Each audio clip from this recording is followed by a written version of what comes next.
நண்பா நண்பிகளுக்கு வணக்கம். தமிழக வெற்றிக் கழகம் தளபதி அவர்கள் கட்சி தொடங்கிய பிறகு 2026 களத்தை சந்திக்க நம்ம வந்துட்டோம். ஆனா இன்னைக்கு பாத்தீங்கன்னா நமக்கு முன்னாடி கட்சி தொடங்கிய பல கட்சிகள் இன்னைக்கு தேர்தலில் போட்டி போடாம விலகி போறாங்க. இதுல முக்கியமான ஒரு விஷயம் பாத்தீங்கன்னா மக்கள் நீதி மையம் திரு கமலஹாசன் அவர்கள் 2019 கட்சி தொடங்கும் போது என்ன சொன்னாருன்னா, குடும்ப ஆட்சி ஒழிக்கணும், பாசிச பிஜேபி ஒழிக்கணும்னு சொன்னார். திமுகவின் குடும்ப ஆட்சி ஒழிக்கணும்னு சொல்லிட்டு டிவி தூக்கி போட்டு உடைச்சாரு. ஆனா இன்னைக்கு அவரோட நிலைமை அந்த கட்சியில போயிட்டு சேர்ந்துட்டாரு. சேர்ந்ததுக்கு அப்புறம் அவர் எம்பி ஆயிட்டாரு. ஆனா இந்த 2026 தேர்தல் காலத்துல அவர் நம்பி இருந்த பல கட்சியினர் இன்னைக்கு ஒரு எம்எல்ஏ ஆகணும் ஒரு ஆசைலாம் இருந்திருக்கும் அவர் கூட இருக்கிறப்போ. ஆனா இன்னைக்கு திமுகவுக்காக அவங்க நான் போட்டி போட மாட்டேன், நான் விட்டு கொடுக்குறேன்ற மாதிரி ஒரு சூழ்நிலைக்கு வந்திருக்காருன்னா என்ன காரணம் பாத்தீங்கன்னா, நீங்க நல்லா யோசிச்சு பாத்தீங்கன்னா, அவரு ஒரு தலைவனா இருந்து சினிமா நடிக்க போயிட்டாரு. அடுத்த படம் ரெட் ஜெயின் மூலியமா நடிக்க போயிட்டாரு. அவர் அதை பார்க்க போயிட்டாரு. ஆனா அவர் நம்பி இருந்த ரசிகர்கள் தொண்டர்கள் இன்னைக்கு ஒரு எம்எல்ஏ கூட ஆகாம நடுத்தரில் நிக்கிறாங்கன்னா இதுக்கு முழுக்க முழுக்க திரு கமலஹாசனோட சுயநல அரசியல் தான் காரணம். அதையும் நம்ம தலைவர் ஒப்பிட்டு பார்த்தீங்கன்னா, தளபதி அவர்கள் உச்சத்தில் இருந்து பல கோடி சம்பளத்தை விட்டுட்டு இதுக்கப்புறம் மக்கள் தான் முக்கியம்,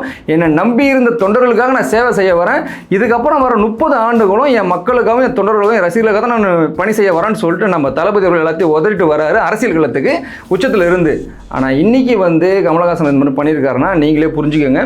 ரெண்டாவது இன்னொருத்தர் என்ன சொல்றாருன்னா, தூங்கிட்டு இருக்கும்போது தன் மனைவியை எழுப்பி கட்சியை நான் பிஜேபி கூட சேர்த்தலாமான்னு சொல்லிட்டு சேர்த்தவர் தான் சரத்குமார் அவர்கள். அவர் என்ன சொல்றாருன்னா, தளபதிக்கெல்லாம் தலைவன்ற தகுதியே கிடையாதுன்ற மாதிரி ஒரு பேட்டி கொடுத்துருக்காரு. என்னோட கேள்வி ஒரே கேள்வி என்னன்னா, ஒரு கட்சினா அந்த கட்சிக்கு உயர்மட்ட குழு செயற்குழு எல்லாமே இருக்கு. அந்த செயற்குழு கூட்டி தான் என்ன பண்ணணும், நம்ம கட்சியை இன்னொரு கட்சியில் இணைக்கலாமா இல்லையான்னு கேள்வி கேட்கணும்.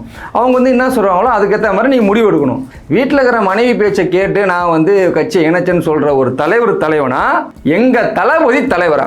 அதை கேட்கறதுக்கு உங்க அருகதையே கிடையாது திரு சரத்குமார் அவர்களே. இது மட்டும் இல்லாம நான் பல வருஷம் அனுபவம் உண்ட ஆளு, எனக்கு ரொம்ப அரசியல் அனுபவம்லாம் இருக்கு, நான் கருணாநிதி காலத்திலே அரசியல் பண்ணியிருக்கேன், ஜெயலலிதா காலத்தில் அரசியல் பண்ணியிருக்கேன், எல்லாமே தெரியும் எனக்குன்னு சொல்லி பேசிய திரு வேல்முருகன் அவர் என்ன பண்ணியிருக்காருன்னா, இன்னைக்கு திமுகவிலிருந்து வெளியே வந்தார். வெளியே என்ன சொன்னாரு, நான் திமுக செய்த ஊழல்களையும் அமைச்சர்கள் செய்த ஊழல்களையும் அதிகாரிகள் செய்த ஊழல்களையும் வெளியிடுவேன்னு சொல்லிட்டு பேட்டி கொடுத்தவர் இன்னைக்கு மௌனமா இருந்துங்கன்னு நானும் போட்டியிடலன்னு சொல்றாரு. என்ன காரணம் இது?